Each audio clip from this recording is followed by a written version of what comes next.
Hello students, this is my 7th lecture second unit में हमारा ये 7th लेक्चर है। अब हम जब तक हमने फिलॉसफी का मीनिंग कॉन्सेप्ट जाना और इसके आदर्शवाद, यथार्थवाद, प्रयोजनवाद और प्रकृतिवाद पढ़ा, अब हम थिंकर्स के लाइफ स्केच की बात करेंगे। और इसमें सबसे पहले हम भारतीय और पाश्चात्य दोनों विचारकों को प्रस्तुत करते हैं, लेकिन सबसे पहले हम भारतीय विचारकों को लाएंगे सामने। उसमें आते हैं हमारे महात्मा गांधी, रविन्द्रनाथ टैगोर और विवेकानंद। सबसे पहले हम इंडियन थिंकर्स की बात में हम महात्मा गांधी की बात करते हैं। तो इस लेक्चर में हम स्टार्ट करेंगे महात्मा गांधी के लाइफ स्केच से, उनकी थोड़ी सी समरी आपको बताएंगे। उसके बाद इनका शिक्षा में क्या क्या योगदान है, उनके शिक्षा के प्रति अनुशासन क्या है और कौन सी शिक्षा पद्धति को उन्होंने जन्म दिया। इस यूनिट में आप ये वाला क्वेश्चन में आपका इम्पोर्टेंट है और हमेशा बार बार रिपीट होता रहता है कि वर्धा योजना किसकी देन थी, बुनियादी शिक्षा कहाँ से का आरंभ कहाँ से हुआ, इसके मौलिक उद्देश्य क्या हैं, इसके लाभ तथा हानियों के बारे में बताइए। गांधी जी के बारे में बताने के लिए भी उनका शिक्षा में योगदान ये भी पूछते हैं। तो सबसे पहले हम जीवन परिचय की बात करते हैं गांधी जी की। गांधी जी एक धार्मिक और अहिंसा प्रिय व्यक्ति थे। उन्होंने शिक्षा में उनकी बहुत सी देन है। इनका पूरा नाम मोहनदास करमचंद गांधी था और इनका जन्म, जैसा कि हम सभी जानते हैं, 2 अक्टूबर 1869 में हुआ था। काठियावाड़ की एक छोटी सी रियासत पोरबंदर में हुआ था। बच्चा जानता है कि गांधी जी का जन्म पोरबंदर में 2 अक्टूबर 1869 में हुआ था, लेकिन हम फिर भी इसको रिपीट कर रहे हैं। इनके पिताजी का नाम करमचंद गांधी था, जो कि राजकोट के दीवान थे। इनकी माँ अत्यधिक धार्मिक प्रवृत्ति की महिला थी, जिनका गांधी जी के जीवन पे अमृत छाप पड़े, क्योंकि माता का अपने बच्चों पे विशेष प्रभाव पड़ता है, उनके कर्मों का विशेष प्रभाव पड़ता है। तो गांधी जी अपनी माता के सानिध्य में ज़्यादा रहते थे, इसका उन पे ज़्यादा असर पड़ा। 13 वर्ष की आयु में गांधी जी का विवाह हो गया था। बहुत ही कम छोटी सी आयु में इनका विवाह हो गया था कस्तूरबा जी के साथ। कस्तूरबा गांधी इनकी पत्नी है। स्टार्टिंग में या प्रारंभ में गांधी जी बहुत साधारण से विद्यार्थी थे। तब हम नहीं जानते थे कि वो अध्यात्म जगत में या इतने ज़्यादा आध्यात्मिक प्रवृत्ति के व्यक्ति या हमारे राष्ट्रपिता के रूप में उभर कर आएंगे। और उन्होंने अपना सारा जीवन समर्पित कर दिया देश के प्रति, राष्ट्र में समस्त नागरिकों के प्रति, और अपने अलग एक मूल और आदर्श बनाए। अहिंसा को अपनाया, अहिंसा परम धर्म है, जीवों पर दया करो, बुनियादी शिक्षा का आरंभ किया। तो ये सारी चीज़ों के बारे में तब नहीं पता था। तब बहुत ही साधारण व्यक्ति के रूप में वो उभर के आए। उन्होंने मैट्रिक परीक्षा, जिसको कि 10th कहते हैं, पास की, और उसके बाद उन्हें बैरिस्टर के लिए या कानून की पढ़ाई पूरी करने के लिए इंग्लैंड भेज दिया गया। इंग्लैंड में लगभग वो 4 वर्ष तक रहे और 10 जून 1991 में बैरिस्टर बनकर पुनः भारत वापस आ गए। और यहाँ आकर वे काठियावाड़ तथा मुंबई के कुछ दिनों तक मुंबई में वकालत करते रहे, किंतु उनको ज़्यादा सफलता नहीं मिली। 1893 में एक मुसलमान व्यापारी की ओर से एक मुकदमे की पैरवी करने के लिए दक्षिण अफ्रीका जाना पड़ा। जब वे दक्षिण अफ्रीका गए, गांधी जी केवल 1 वर्ष के लिए ही गए थे, परंतु यहाँ पर उन्होंने अपने देशवासियों की दुर्दशा देखी, उनके साथ किया गया दुर्व्यवहार देखा और वे इतने विचलित हो गए, अंदर से वो दहल गए। उनकी दशा को सुधारने के लिए या अंग्रेजों के द्वारा जो अत्याचार थे, उन्होंने उसके विरुद्ध कार्रवाई शुरू करने के लिए आवाज़ उठाने का प्रयास करने का कदम उठाया, और इसके लिए उन्होंने 20 वर्ष तक वहां रहना पड़ा। इस अवधि में उन्होंने गुलामी के कष्टों और वर्ग भेद के जुल्मों का उन्हें कटु अनुभव हुआ। बहुत बुरी दशा से वे लोग गुजरे। उन्हें दक्षिण अफ्रीका में रहकर स्वतंत्रता का मूल्य मालूम हुआ कि स्वतंत्रता वाकई होती क्या है। और वहीं पर रहकर उन्होंने भारत को भी स्वतंत्र कराने का संकल्प किया, दृढ़ निश्चय किया और इसकी पूर्ति के लिए उन्हें अहिंसा रूपी आध्यात्मिक अस्त्र अपनाया उन्होंने कि अहिंसा का मार्ग अपनाएंगे, बिना लड़ाई झगड़े के रहकर हम इस को अपना शस्त्र बनाएंगे। 1914 में उनका स्वास्थ्य थोड़ा बिगड़ने लगा और 15 में वह भारत की राजनीतिक क्षेत्र में कूद पड़े और ब्रिटिश शासन का विरोध किया उन्होंने, ब्रिटिशर्स का विरोध किया। 17 में उन्होंने 1917 में साबरमती आश्रम की स्थापना की। इस आश्रम का मुख्य उद्देश्य क्या था? हरिजन, जो कि निम्न जाति के थे, उनको हरिजन नाम भी गांधी जी ने ही दिया। हरि के जन यानी ईश्वर की दीवी, ये सभी जो लोग या नागरिक हैं, जन माने होता है नागरिक, हरि माने ईश्वर से, वो सब एक हैं, तथा उदार ग्रामोद्योग और अन्य सामाजिक सुधार कार्यक्रमों को रचनात्मक कार्य करना उन्होंने प्रारंभ कर दिया साबरमती आश्रम में ही। 1921 में उन्होंने राष्ट्रीय शिक्षा योजना संबंधी अपने विचार प्रस्तुत किए। 1930 में कांग्रेस ने पूर्ण स्वतंत्रता का प्रस्ताव पारित किया और स्वतंत्रता प्राप्ति के लिए गांधी जी ने असहयोग आंदोलन स्टार्ट किया या प्रारंभ किया। लेकिन धीरे धीरे इस आंदोलन ने उग्र रूप ले लिया। ब्रिटिश सरकार को गांधी जी के साथ समझौता करना पड़ा और इस समझौते के बावजूद अंग्रेजों ने अपनी दमनात्मक नीति नहीं छोड़ी, जिसके परिणाम स्वरूप 1942 में भारत छोड़ो आंदोलन एक आग के रूप में भड़का, जिसमें नरम दल और गरम दल दोनों के लोग शामिल थे। धीरे धीरे परिस्थितियों में कुछ सुधार आया और 1944 में सभी को जेल से मुक्त कर दिया गया। जितने भी लोगों को अंग्रेजों ने जेल में डाल दिया था उनको रिहा कर दिया गया। उसके पश्चात 15 अगस्त 1944 के दिन भारत पूर्ण रूप से स्वतंत्र हो गया। स्वतंत्रता के साथ साथ भारत में विभाजन आ गया, विभाजन का भी जन्म हुआ, सांप्रदायिक झगड़े उत्पन्न हुए। इन झगड़ों को शांत कराने के लिए गांधी जी ने अपनी जान की बाजी लगा दी।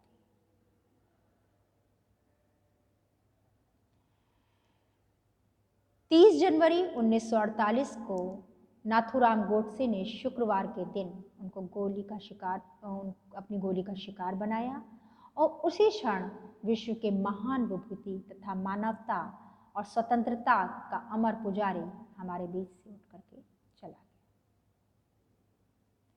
तो ये थी गांधी जी की लाइफ स्केच या महात्मा गांधी के विषय में जीवन का वृतांत, जिसका हमने संक्षिप्त सार यहाँ पे पढ़ा। अब हम इनके जीवन दर्शन की बात करते हैं तो गांधी जी आदर्शवादी और प्रयोजनवादी दोनों ही थे। उन्होंने धर्म में भी तो आस्था थी ही, भगवान, आत्मा, मानवीय और सामाजिक मूल्यों तथा समानता के भाईचारे एवं मानवतावाद में तो वे विश्वास रखते ही थे। साथ साथ वे चरित्र निर्माण, सहयोग, एकता, सादगी, उच्च विचार, सत्य और प्रेम, राष्ट्रीय उत्थान के लिए निरंतर प्रयत्न करते थे या उस पर बल देते थे। गांधी जी के 4 स्तंभ थे। कौन कौन से? सत्य, अहिंसा, निर्भयता और सत्याग्रह।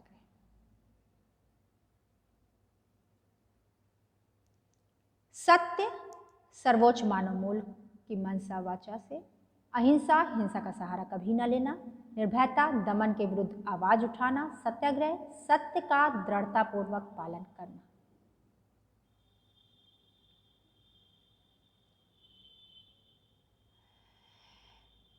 सत्य, गांधी जी के जीवन दर्शन में सत्य का सर्वश्रेष्ठ स्थान था। गांधी जी की मान्यता थी कि व्यक्ति के विचार, वाणी व कार्य सत्य के प्रतीक होने चाहिए, उसमें मिथ्या का कोई स्थान नहीं। जो वो बोल रहा है, जो वो कर रहा है, जो वो महसूस कर रहा है वही वो कर रहा है और उसके कर्मों के द्वारा वो दिखना चाहिए। वो सत्य को ही पूजा व ईश्वर का रूप में स्वीकार करते थे। गांधी जी अहिंसा, सत्य के समान ही गांधी जी अहिंसा को भी महत्वपूर्ण मानते थे। उनके अनुसार अहिंसा की अवधारणा की निम्नलिखित विशेषताएं होनी चाहिए। कौन कौन सी? अहिंसा परम श्रेष्ठ धर्म है। अहिंसा पशुबल से अनेक अर्थों में उच्च है।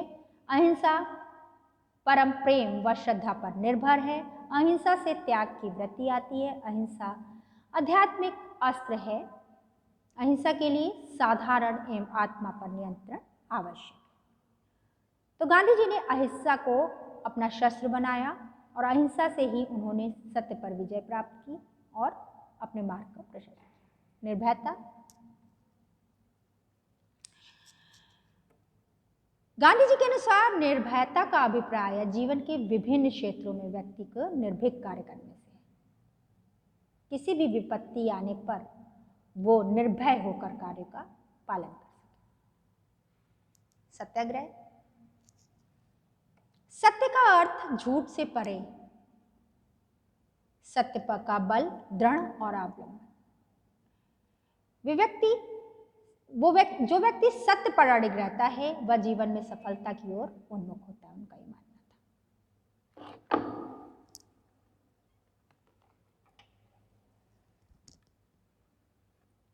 गांधी जी के अनुसार शैक्षिक उद्देश्य, गांधी जी ने दो भागों में उद्देश्यों को बांटा, एक तो तत्कालीन और दूसरा वास्तविक उद्देश्य। तत्कालीन उद्देश्यों के अनुसार पहला आता है उनका जीविकोपार्जन का उद्देश्य। गांधी जी जीविकोपार्जन के उद्देश्य से गांधी जी का तात्पर्य बालक को स्वावलंबी बनाना था, यानी कि वो जीवन की सभी मौलिक आवश्यकताओं को पूरा कर सके, ताकि वो भविष्य में किसी पे आश्रित उसको न रहना पड़े या भविष्य में किसी भी प्रकार से वो आश्रित न रहे। तो वो इस ऐसी शिक्षा को अपना आदर्श या उद्देश्य मानते थे जो धनपार्जन या जीवनपार्जन के लिए उपयोगी है।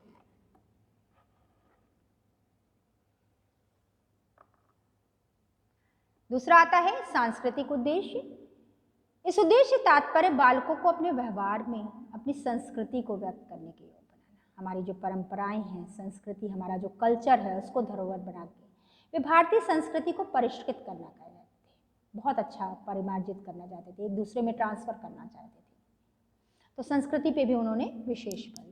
शिक्षा के वो मानव व्यवहार पर संस्कृति की छाप होनी चाहिए। मानव जो बिहेव करता है, जो व्यवहार करता है मानव, उस पर उसकी संस्कृति की छाप होनी चाहिए। चरित्र निर्माण का भी उनका उद्देश्य था। गांधी जी बालक को पवित्र जीवन यापन करने के लिए उसके नैतिक व चारित्रिक विकास पर विशेष बल देते थे। व्यक्तित्व का सामंजस्यपूर्ण विकास करना उनकी शिक्षा का उद्देश्य था कि बालक, जिसके द्वारा बालक के शारीरिक, मानसिक और आध्यात्मिक विकास को प्रोत्साहन मिल सके, सर्वांगीण विकास करना, चहुमुखी विकास करना। मुक्ति का उद्देश्य, महात्मा गांधी ने मुक्ति शब्द के दो अर्थ लगाए। पहले अर्थों में मुक्ति का तात्पर्य वर्तमान जीवन के सभी प्रकार के आर्थिक तथा राजनीतिक मानसिक दासता से मुक्ति, तथा दूसरे अर्थ में मुक्ति से तात्पर्य आत्मा की को शारीरिक संसारिक बंधनों से छुट्टी, ये मुक्ति का मार्ग था उनका। इस प्रकार गांधी जी ने मानसिक राजनीतिक दासता के साथ संसारिक मोह से मुक्ति दिलाई। व्यक्तित्व का सामंजस्यपूर्ण विकास करना, महात्मा गांधी ने बालक के सर्वांगीण विकास की शिक्षा पर विशेष बल दिया, शारीरिक, मानसिक और आध्यात्मिक विकास को प्रोत्साहन। शिक्षा का सर्वोच्च उद्देश्य उन्होंने, उनके अनुसार सत्य या ईश्वर की प्राप्ति शिक्षा का सर्वोच्च उद्देश्य है। यह वही उद्देश्य है जिसने भारतीय संस्कृति की आत्मा का वास है, जिसमें गांधी जी के अनुसार अंतिम वास्तविकता का अनुभव ईश्वर और आत्मानुभूति का ज्ञान है। और शिक्षा का वास्तविक उद्देश्य क्या है? उनके अनुसार वास्तविक उद्देश्य को शिक्षा का ज्ञान और आत्मानुभूति को माना उन्होंने। शिक्षा का परम उद्देश्य होना चाहिए ज्ञान और आत्मानुभूति, जो हम महसूस करते हैं। चरित्र का निर्माण कर सके, क्योंकि चरित्र के निर्माण के द्वारा उत्तम राष्ट्र का निर्माण होगा। अब हम पाठचर्या की बात करते हैं, कैरिकुलम। गांधी जी ने नवीन शिक्षा प्रणाली का सूत्रपात किया। बेसिक शिक्षा प्रणाली या बुनियादी शिक्षा के नाम से इसे जाना जाता है।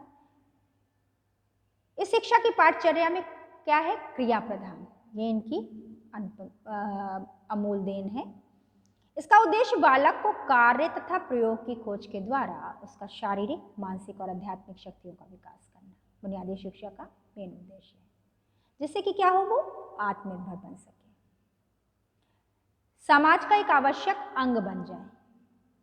गांधी जी के अनुसार पाठचर्या में हस्तशिल्प का विशेष स्थान होना चाहिए, या केंद्रीय शिक्षा को इसमें महत्व दिया जाना चाहिए, केंद्र होना चाहिए शिक्षा का, ताकि प्रचलित शिक्षा के दोषों को दूर किया जा सके, जो आदिकाल से चली आ रही है वैदिक शिक्षा, बौद्ध शिक्षा प्रणाली या जो भी प्रणालियाँ हैं, उनके दोषों को दूर किया जा सके, या बुकिश नॉलेज पे ही ज़्यादा जोर ना दिया जाए, बल्कि हस्तकला पे विशेष ध्यान दिया जाए।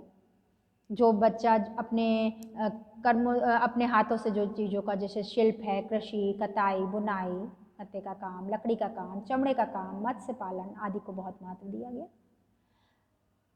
जिसका मूल उद्देश्य शिक्षार्थी को या विद्यार्थी को आत्मनिर्भर बनाना, जो कि उसके दैनिक जीवन में या वास्तविक जीवन में उसको उपयोगी सिद्ध हो सके या उसके काम आ सके, टेक्निकल नॉलेज होने से। मातृभाषा को उन्होंने विशेष महत्व दिया गांधी जी ने। गणित, सामान्य विज्ञान, जिसके अंतर्गत जीव, स्वास्थ्य, भौतिक विज्ञान, वनस्पति विज्ञान, शरीर विज्ञान, प्रकृति का अध्ययन, रसायन शास्त्र, नक्षत्र ज्ञान। कला में उन्होंने संगीत को और ड्राइंग, पेंटिंग, आर्ट्स जो भी हैं उनको ध्यान में रखा। सामाजिक अध्ययन में उन्होंने उन विषयों का समावेश किया कि सोशल स्टडीज़ जैसे इतिहास, भूगोल और नागरिक शास्त्र को समावेश किया। हिंदी में, जहाँ पर मातृभाषा ना हो वहाँ हिंदी।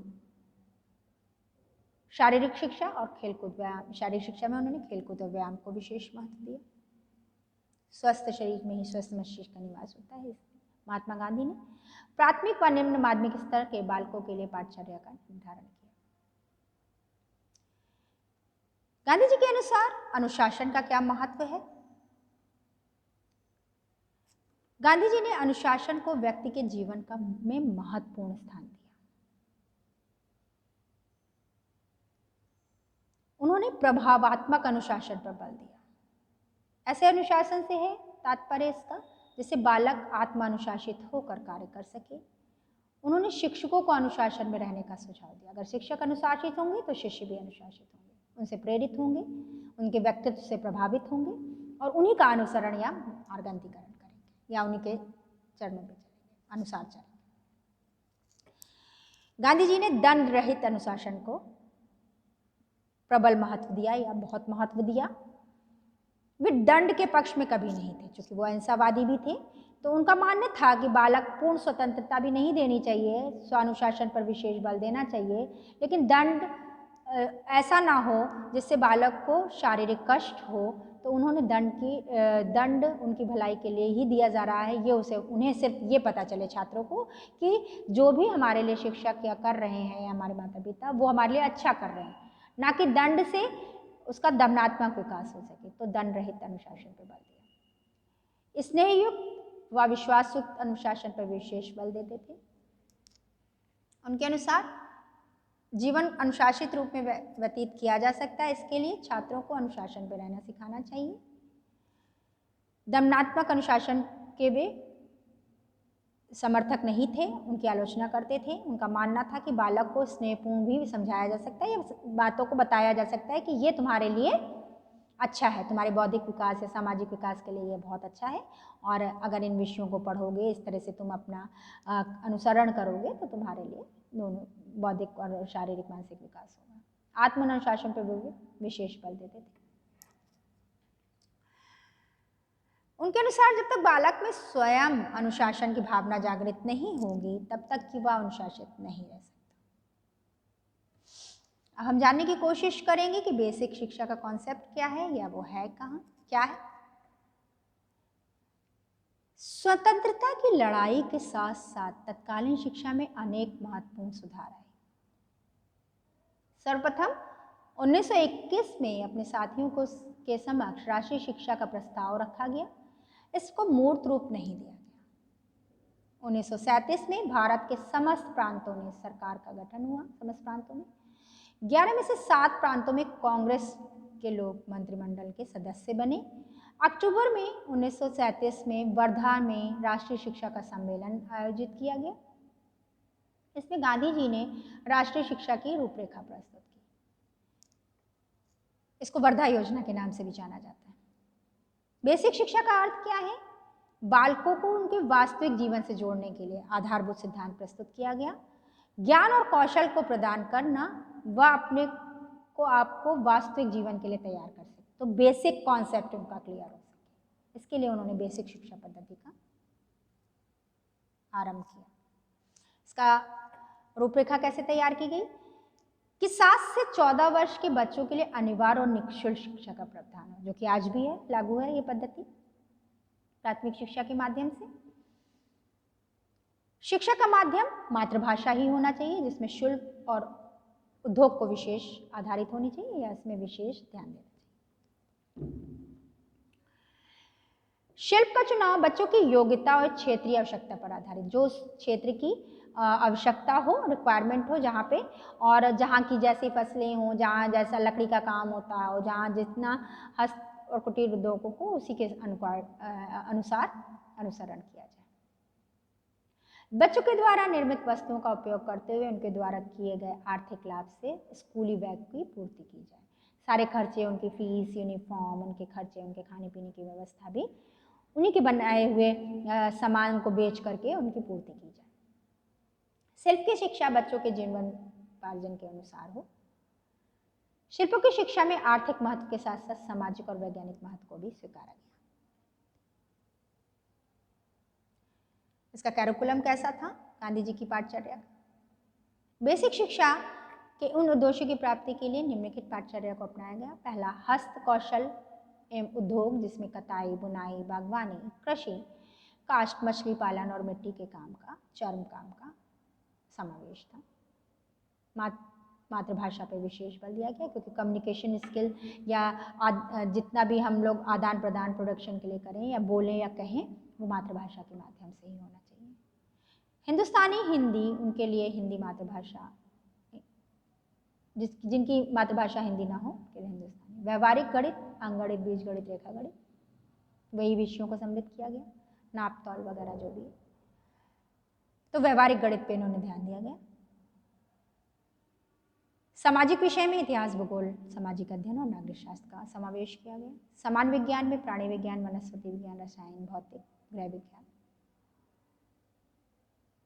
प्रकृति निरीक्षण और बागवानी, संगीत, चित्रकला, स्वास्थ्य विज्ञान, उसमें खेलकूद, व्यायाम और सफाई, आचरण, नैतिक शिक्षा, सामाजिक राष्ट्रीय उत्सवों को मनाना ताकि उनकी नैतिक और जितनी भी चारित्रिक शिक्षा हो सके, सेवा कार्य करना, ये भी बेसिक शिक्षा का एक मुख्य कार्य था।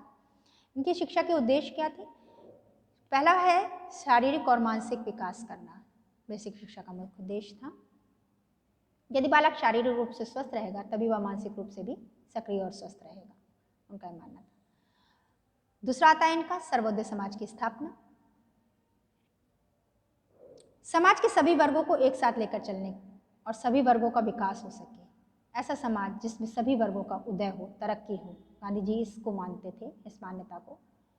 तो सर्वोदय समाज की भी स्थापना करना इनका मुख्य लक्ष्य था कि सभी लोग एक दूसरे से कंधा मिला करके चलें, तभी देश की उन्नति हो सकती है और बालक का उत्थान होगा, परिवार का उत्थान होगा, समाज का कल्याण होगा। सांस्कृतिक विकास में भी उनकी शिक्षा का मुख्य उद्देश्य था, इस पर भी विशेष बल दिया गया। संस्कृति हमारे जीवन का मुख्य आधार होती है, बेस होती है। गांधी जी ने संस्कृति शिक्षा पर भी विशेष बल दिया। चारित्रिक और नैतिक विकास का, जिसका भी वे विशेष समर्थन करते थे। उनके अनुसार नागरिक में नैतिक और चारित्रिक रूप से अगर धनवान होंगे तो उनका देश का विकास, बालक का विकास, उत्थान होगा, सबका कल्याण होगा। व्यावसायिक शिक्षा को वो शुरू से ही विशेष जोर देते थे, स्वयं करके सीखने पे बल देते थे, क्योंकि वो स्वयं भी बहुत कार्य करते थे, आखिरी समय तक वो कार्य ही करते रहे।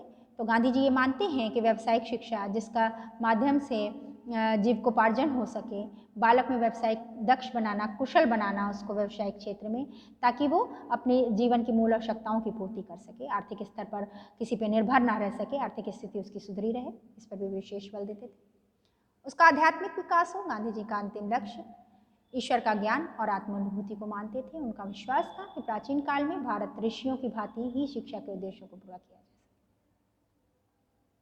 जिससे मनुष्य की आत्मिक संतुष्टि हो सके। वे आध्यात्मिकता पे, आदर्शवाद पे भी विशेष समर्थक थे। बेसिक शिक्षा के गुण की बात करते हैं, गुण दोष की अगर इनका मूल्यांकन करें तो मानव का सर्वगुण विकास को प्राधान्यता दी गई। शारीरिक, मानसिक, सामाजिक और नैतिक, आध्यात्मिक व चारित्रिक विकास से देश उन्नत होगा, बालक उन्नत होगा, राष्ट्र उन्नत होगा, व्यवहार उन्नत होगा। मातृभाषा का माध्यम रखा गया शिक्षा का माध्यम बनाने में, क्योंकि कुछ प्राथमिक स्कूलों के माध्यम मातृभाषा थी, परंतु अंग्रेजी माध्यम से प्राथमिक स्कूल भी चल रहे थे। गांधी जी सामाजिक एकता एवं समानता के उद्देश्य को साकार करने की बात ध्यान में रखते हैं, तो मातृभाषा को उन्होंने विशेष महत्व दिया। स्वाश्रय शिक्षा, देश में उन दिनों प्राथमिक शिक्षा को अनिवार्य और निःशुल्क बनाने हेतु पर्याप्त धन उपलब्ध नहीं था, अतः हस्तकौशल पर आधारित बेसिक शिक्षा का निर्माण वस्तुओं को बेचकर विद्यालयों के लिए धन की व्यवस्था करना के विचार से किया गया था, परंतु ये उद्देश्य साकार नहीं हो सके। व्यावसायिकता पे बल, जिसके अंतर्गत हस्तकौशल एवं ग्राम उद्योग जैसे खिलौने बनाना, कृषि करना, पशुपालन करना, बुनाई एवं कताई करना शिक्षा के लिए अनिवार्य हो गई। साथ ही व्यक्ति शिक्षा की प्राप्ति पाश्चात्य तथा आजीविका चला सके। छुआछूत एवं वर्ग भेद की समाप्ति के प्रयास, समाज में कुरीतियाँ जैसे छुआछूत बहुत चल रहा था उस समय, जिस समय हमारा देश आज़ाद हुआ, तो इसको भी दूर करने का उन्होंने बहुत प्रयास किया। समाज में सेवा कार्य पर विशेष बल दिया, इनके द्वारा कुरीतियों को कम किया जा सकता था।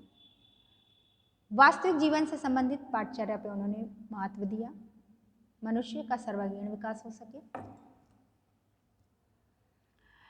इसके लिए उन्होंने क्रियाविधि पर आधारित शिक्षा पर विशेष बल दिया, इसमें मनोवैज्ञानिक विधि अर्जित ज्ञान एवं कौशल की स्थापना हो सके।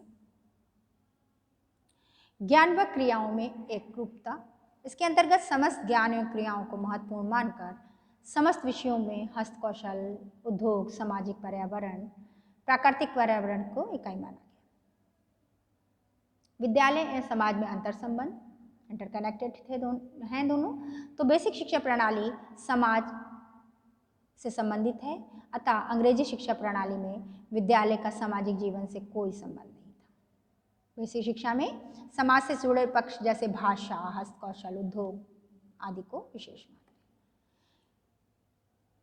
कहते हैं कि कोई भी चीज़ की शुरुआत जब की जाती है, जैसे बुनियादी शिक्षा की शुरुआत की गई है बेसिक शिक्षा प्रणाली की, तो उसमें कुछ कमियां भी निकल करके सामने आई, जैसे एक ग्रामीण क्षेत्रों तक ही सीमित रह गई। इसमें कहा गया कि शिक्षा नगरीय बच्चों से संबंधित ना होकर केवल ग्रामीण आवश्यकताओं से संबंधित होगी, तो ऐसा प्रतीत होता है कि बेसिक शिक्षा प्रणाली जो थी सिर्फ ग्रामीण क्षेत्रों के लिए ही बनाई गई हो, और देश की अधिकांश जनता तो ग्रामों में ही निवास करती है, तो ये एक इसकी बुराई न समझकर इसकी अच्छाई को समझा जाए तो ज़्यादा बेहतर है।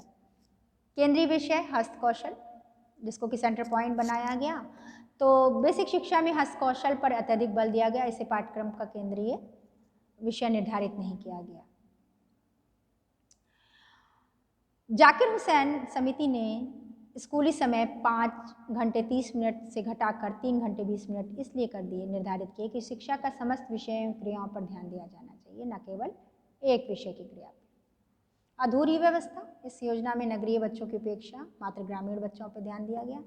निःशुल्क एवं प्राथमिक शिक्षा की योजना ये मात्र योजना ही बन करके रह गई, जबकि राष्ट्रीय शिक्षा योजना कहा जाता है इसे। प्राथमिक स्तर तक ही सीमित रह गई है, क्योंकि 7 से 14 वर्ष की आयु के बच्चे शिक्षा संबंधित हैं। इसकी शिक्षा प्रणाली में उच्च कक्षाओं जैसे माध्यमिक और उच्च कक्षा के पाठ्यक्रमों को संबंधित नहीं किया। निरर्थक शिक्षण विधि, बेसिक शिक्षा में शिक्षण विधि को स्वाभाविक एवं मनोवैज्ञानिक बताया गया, जबकि हस्तकौशल, उद्योग और पर्यावरण सामाजिक क्रियाओं का केंद्रीय विषय मानकर पाठचर्या के विषयों को सम्मिलित किया गया। कच्चे माल की बर्बादी, कहते हैं कि जो बच्चे विद्यालय में बनाते हैं उसका कुछ उपयोग ही नहीं होता है, ना ही उसकी विक्रय कर सकते हैं। तो छोटे मोटे बच्चों को इस तरह से उम्मीद करना बेवकूफ़ी है कि छोटे छोटे बच्चे 7 से 14 वर्ष तक के बच्चे कुछ क्रिएटिव कर पाएंगे, तो इसे कच्चे माल की बर्बादी। समय और शक्ति का भी ह्रास होता है, बच्चे परंपरागत कुछ करना कठिन है बच्चों के लिए, अतः उसे किसी प्रकार के उत्पादन या प्रोडक्शन की उम्मीद ना की जाए, तो ये भी कहा गया। धार्मिक शिक्षा की कमी, भारतीय समाज का आधार धर्म है और बेसिक शिक्षा को आधारभूत शिक्षा कहा गया, किंतु इसमें धर्म की शिक्षा को कोई स्थान ही नहीं दिया गया, बल्कि केवल नैतिक शिक्षा को मान्य दिया। तो ये थे उनकी मूलभूत दोष निकाले गए, जो कि बहुत अच्छे नहीं कहे जा सकते। हम इनके गुणों की बात करें तो ज़्यादा बेहतर होगा। तो बेसिक शिक्षा प्रणाली एक जो शिक्षा के क्षेत्र में एक आधारभूत कदम जो भी उठाए गए, वो बहुत सार्थक रूप में उभर करके सामने आए और इसको आज भी हम उपयोग में लाते हैं। 7 से 14 वर्ष तक के बच्चों को निःशुल्क शिक्षा का प्रावधान आज भी लागू है नई शिक्षा पद्धति के अंतर्गत। तो गांधी जी ने शिक्षा में एक महत्वपूर्ण योगदान दिया, बुनियादी शिक्षा उनकी बहुत बड़ी देन थी, जिसको हम मानते हुए ये कॉन्सेप्ट ले गए। आज का टॉपिक हमने गांधी जी के लाइफ स्केच के बारे में पढ़ा, उनके जीवन के जो थॉट्स थे, मूल्य थे, जो सिद्धांत थे, जो शिक्षा के उद्देश्य थे, जो स्वानुशासन पर विशेष बल दिया गया, उन चीज़ों को हमने पढ़ा। इससे रिलेटेड क्वेश्चन आता है गांधी जी के बारे में बताने के लिए, बुनियादी शिक्षा किसकी देन है, इनके गुण दोषों को बताइए, इनके शिक्षा के उद्देश्य और सिद्धांत बताइए। तो आप शॉर्ट और लॉन्ग दोनों क्वेश्चन कवर कर लीजिए। यहाँ पे आज हम आपका यही टॉपिक ख़त्म करते हैं। नेक्स्ट टॉपिक में हम आपसे फिर मिलेंगे।